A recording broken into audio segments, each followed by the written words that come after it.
et bienvenue à cette nouvelle présentation de Nourriture pour l'âme. Mon nom est Sylvain Bira et je suis heureux de vous présenter cette méditation biblique qui a pour titre L'héritage de Barnabas. Notre verset du jour aujourd'hui est Acte 4, les versets 36 et 37, où nous lisons Joseph, surnommé par les apôtres Barnabas, ce qui signifie fils d'exhortation, lévite originaire de Chypre, vendit un champ qu'il possédait, apporta l'argent et le déposa aux pieds des apôtres. Le texte qu'on vient de lire nous présente Barnabas, qui, premièrement, s'appelait Joseph, mais il a reçu le nom de Barnabas parce que les apôtres ont remarqué un trait de caractère important chez Barnabas, c'est-à-dire qu'il aimait exhorter, encourager les autres. Il était sensible aux besoins des autres, même que le texte nous dit qu'il a vendu un champ afin de pouvoir faire profiter le reste de l'Église, particulièrement pour ceux qui étaient dans le besoin. Alors les apôtres ont remarqué ce personnage-là, qui aimait ses frères et sœurs dans l'Église. Et en principe, on devrait retrouver dans nos églises des Barnabas, en grand nombre. Parce que ce que Barnabas fait, eh bien, il met de l'avant ce qu'on appelle le fruit de l'esprit. Il met également de l'avant l'obéissance au nouveau commandement que Jésus nous a donné, c'est-à-dire d'aimer notre prochain comme Christ nous a aimés. Quand on regarde le fruit de l'esprit, on voit ce qui a motivé Joseph. En voyant son prochain, il a eu un cœur rempli d'amour. Il était sensible à l'amour du prochain. Tout comme le fruit de l'esprit nous est présenté dans Galates, chapitre 5, les versets 22 et 23, où est-ce qu'on voit que le fruit de l'esprit, c'est l'amour en premier. La joie, la paix, la patience, l'amabilité, la bonté, la fidélité, la douceur et la maîtrise de soi. Ces choses, identifiées comme étant le fruit de l'esprit, bien, ce sont des choses qu'on remarquait quand on regardait Barnabas. Et en principe, on aspire à, chacun comme croyant, développer ces traits de caractère qui font partie du fruit de l'esprit. Quand Barnabas, comme on a dit tantôt, il regardait son prochain et on voyait qu'il avait un cœur rempli d'amour. Il rayonnait de la joie et de la paix qu'apporte une vie en communion avec notre Sauveur. Il était patient et sensible aux besoins spirituels des gens qui étaient dans sa présence. Il les aimait et recherchait le bien pour chacun d'entre eux. Il était fidèle au poste. Il était fidèle dans l'obéissance du nouveau commandement que Jésus a donné, d'aimer notre prochain comme Jésus nous a aimés. Paul, dans sa première lettre aux Thessaloniciens, au chapitre 5, les versets 11, nous dit « Exhortez-vous réciproquement et édifiez-vous les uns les autres, comme en réalité vous le faites. » L'édification, l'exhortation, c'était quelque chose qui était pratiqué à Thessalonique. C'était dans le caractère chrétien de ces croyants-là. Et c'est une exhortation qui nous est adressée à nous aussi, de pratiquer cet amour pour le prochain, cette sensibilité qu'on doit avoir de pouvoir apporter quelque chose à la vie de notre prochain. C'est comme ça qu'on s'encourage mutuellement dans l'Église. Alors, c'était comme ça que Barnabas était. Et puis, à un moment donné, à Jérusalem, est arrivé Saul de Tarse. Saul, qui était persécuteur de l'Église, qui, lors d'un séjour à Damas, avait rencontré le Seigneur, qui avait porté du fruit, qui a été baptisé. Et là, Saul décide de se rendre à Jérusalem pour rencontrer les croyants qui sont dans cette ville. Mais étant donné sa renommée, personne ne voulait avoir affaire à Saul de Tarse parce qu'ils le craignaient tous, à l'exception d'un, Barnabas. Acte 9, 26-27 nous dit, à propos de Saul, « Lorsqu'il se rendit à Jérusalem, Saul tâcha de se joindre à eux. Mais tous le craignaient, ne croyant pas qu'il fût un disciple. Alors Barnabas, l'ayant pris avec lui, le conduisit vers les apôtres. Ici, on voit Barnabas, avec son discernement, a cru, à l'exception de tous les autres croyants de Jérusalem, Barnabas a cru en Saul de Tarse. Et il a pris contact avec lui. Il est allé vers lui. Et puis, une fois qu'il a parlé avec, il a été convaincu de la sincérité, de l'honnêteté de Saul de Tarse. Alors Barnabas l'a pris avec lui. Il l'a amené vers les apôtres afin que les apôtres puissent découvrir ce que Barnabas venait de découvrir. Ça prenait Barnabas pour amener Saul de Tarse auprès des apôtres. Et les apôtres ont été convaincus.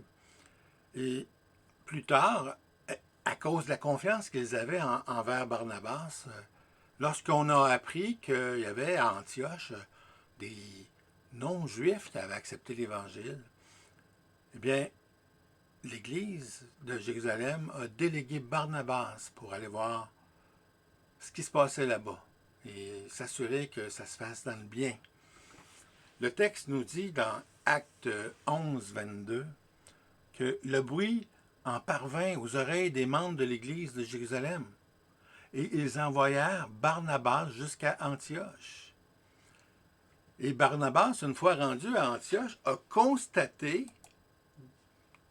de ce qui se passait dans l'Église à ce moment-là.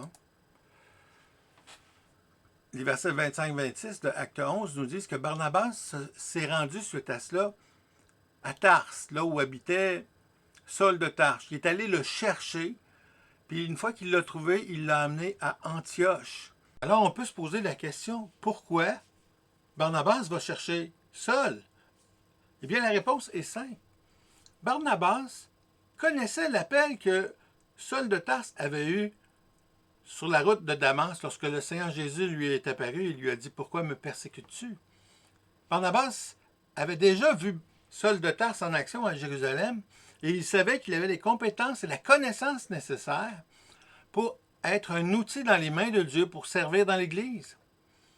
Et c'est ce qu'ils ont fait. Une fois que Barnabas et Saul se sont retrouvés à Antioche ensemble, ils se sont mis à servir l'Église et à former des disciples pour la gloire de Dieu.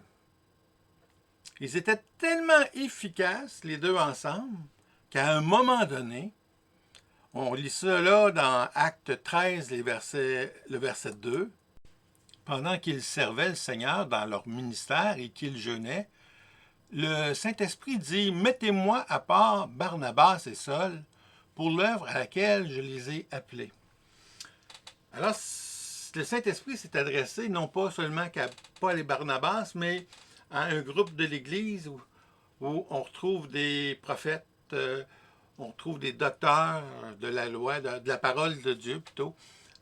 Ces gens-là, ils sont les serviteurs principaux dans l'Église pour former des disciples.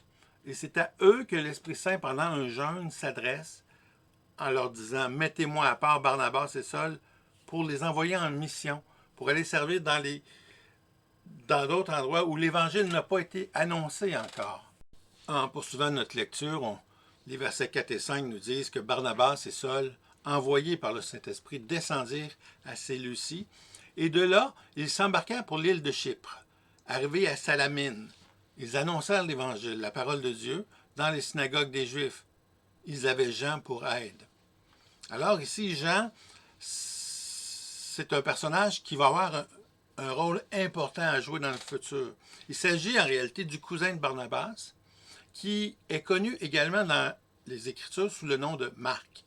En particulier, c'est celui qui a écrit l'Évangile selon Marc. Dans ce chapitre de Acte 13, il se passe une chose particulière. Au début, on voit que c'est l'Esprit Saint appelle Barnabas et Saul à partir en mission. Et puis, au milieu de ce chapitre, on voit qu'à un moment donné, il se passe une chose particulière. Saul, mais est appelé d'un autre nom. À partir de Acte 13 et verset 9, on voit qu'il est appelé Paul. Et en poursuivant notre lecture, on s'aperçoit d'une autre chose que Luc nous souligne. au verset 13, on voit que Paul et ses compagnons s'étaient embarqués à Paphos, se rendirent à Perge en Pamphylie. Mais ce qui est intéressant et ce qui est important de noter, c'est qu'on ne parle plus de Barnabas, on parle de Paul. Barnabas n'a pas cédé comme ça son titre. Il s'est passé que Barnabas a accompli son travail auprès de Paul. Depuis que Paul s'est présenté à Jérusalem, Barnabas a pris soin de lui. Il a investi beaucoup de temps auprès de Saul pour le préparer au ministère auquel le Seigneur l'appelait. Parce que Paul a été appelé par le Seigneur en personne afin d'être un outil dans ses mains. Et Barnabas a été celui que Dieu a utilisé pour former l'homme de Dieu qui est devenu Paul. Barnabas a provoqué des occasions, il est même allé chercher à Tarse pour pouvoir faire en sorte qu'il serve à Antioche. Et là, une fois que l'Esprit Saint les a appelés, Paul est rendu apte à prendre le leadership. En poursuivant notre lecture du verset 13, on voit que Jean se sépara d'eux et retourna à Jérusalem. Ce qui semble un détail ici dans Acte 13 devient la cause de la séparation du duo Paul et Barnabas, et c'est ce qu'on va voir à la fin du chapitre 15 du livre des Actes. Mais avant leur séparation, une fois le voyage missionnaire terminé, Paul et Barnabas sont retournés à Antioche pour raconter comment le Seigneur avait béni leur voyage. Il faut comprendre qu'ils ne considèrent pas comme quoi leur ministère est terminé. C'est juste plus tard, à la fin du chapitre 15, qu'on va voir qu'il va y avoir une séparation entre les deux. Et ça ne veut pas dire que c'est mal, cette séparation-là. On y reviendra plus tard. Donc, par la suite, après leur retour à Antioche, Paul et Barnabas ont été mandatés à se rendre à Jérusalem pour régler une question, parce qu'il y a plusieurs personnes qui arrivent de Jérusalem à Antioche et qui enseignent l'Église en les encourageant à retourner sous la loi, chose qui est contraire à tout ce qui s'est fait dans l'Église jusque-là. C'est-à-dire que Paul et Barnabas prennent la route pour se rendre à Jérusalem et de là, ils ont discuté avec l'Église entière, avec les anciens, avec les apôtres ensemble, et qui se sont entendus pour reconnaître qu'on ne doit pas imposer la loi aux croyants, aux nouveaux chrétiens. Et même par la suite, la loi n'a plus sa place parce qu'on est maintenant sous la grâce. Donc, on retrouve Paul et Barnabas de retour à Jérusalem et c'est là qu'il y a cette division qui se passe où est-ce que initialement Paul a proposé à Barnabas de retourner visiter les frères qu'ils avaient rencontrés lors du premier voyage missionnaire. On peut lire dans Acte 15, versets 36 à 39, comment la situation s'est déroulée. Paul dit à Barnabas, « Retournons voir les frères dans toutes les villes où nous avons annoncé la parole. » Barnabas voulait amener aussi Jean, surnommé Marc, mais Paul jugea plus convenable de ne pas prendre avec eux celui qui les avait quittés depuis la Pamphylie et qui ne les avait point accompagnés dans leur œuvre. Ce dissentiment fut assez vif pour qu'ils se séparent l'un de l'autre.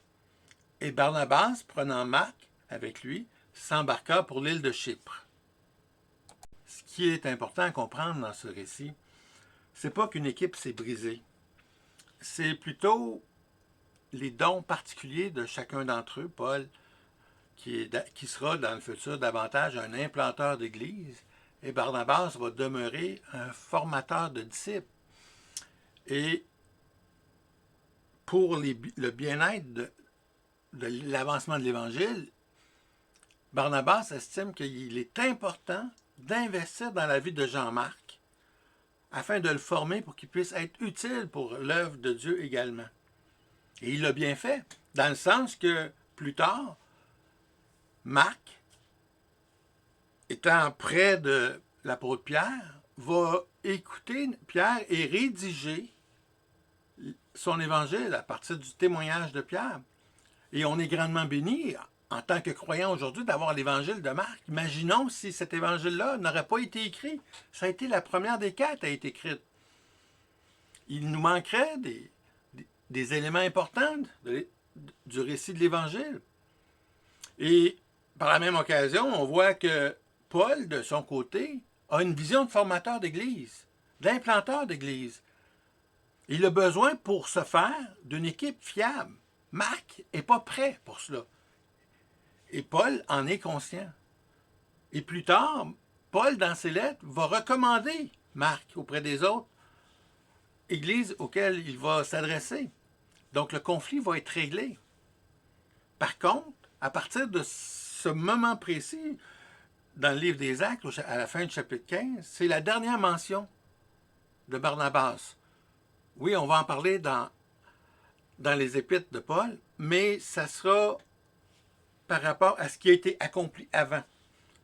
Tout ce qu'on sait, c'est que Barnabas a pris avec lui Marc et qu'ils sont allés sur l'île de Chypre dans le but d'avoir une mission chrétienne et un ministère d'évangélisation. Donc, si on s'arrête ici, dans ce récit, on voit que le Barnabas, fils d'exhortation, avait un rôle important à jouer dans l'histoire de l'Église. Mais c'est pareil pour chacun d'entre nous. On a le même mandat de pouvoir s'édifier les uns les autres, de s'encourager les uns les autres, de s'aider à se redresser dans le Seigneur pour devenir plus utile et plus efficace dans l'œuvre que Christ nous appelle à avoir. Je vous rappelle le texte qu'on a mentionné tantôt dans 1 Thessaloniciens, où on a lu « Exhortez-vous réciproquement et édifiez-vous les uns les autres, comme en réalité vous le faites. » Alors Barnabas a été pour nous un témoignage vivant sur l'importance de s'exhorter les uns les autres dans l'Église et dans l'art d'aimer comme Jésus a aimé. Et on est encouragé à poursuivre son œuvre à ce niveau-là. En pratiquant l'exhortation, on se fortifie les uns les autres dans le Seigneur et on permet à nos frères et sœurs en Christ de mieux servir le Seigneur. Voilà donc ce qui conclut notre méditation pour cette semaine. Que Dieu nous aide à suivre le modèle de Barnabas et nous aide à pouvoir être utiles pour les uns les autres. On se donne rendez-vous la semaine prochaine pour une autre présentation de Nourriture pour l'âme. D'ici là, que Dieu vous accorde sa grâce en vous bénissant en Jésus-Christ.